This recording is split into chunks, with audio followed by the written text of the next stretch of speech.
எனது லட்சியத்தை ஒரு சில வார்த்தைகளில் கூறிவிடலாம். அது இதுதான்: மனித இனத்திற்கு அவர்களின் தெய்வீக தன்மையை போதிப்பதும், வாழ்க்கையின் ஒவ்வொரு அசைவிலும் அந்த தன்மை வெளிப்படுமாறு செய்வது எப்படி என்பதை சொல்வதும் தான். எல்லா ஆற்றல்களும் உங்களுக்குள் இருக்கிறது. உங்களால் எதையும் செய்ய முடியும் என்பதை நம்புங்கள். நீங்கள் பலவீனர்கள் என்று எண்ணாதீர்கள்.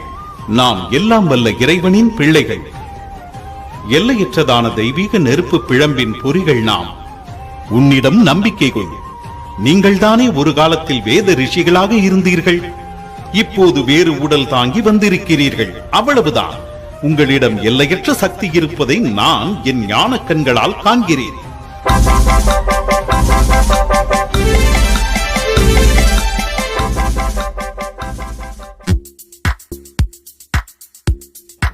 ஒருமுகப்படுத்தும் ஆற்றல் வளர வளர அதிக அளவில் அறிவை பெறலாம். இந்த வழிதான் அறிவை பெறுவதற்குரிய ஒரே வழி.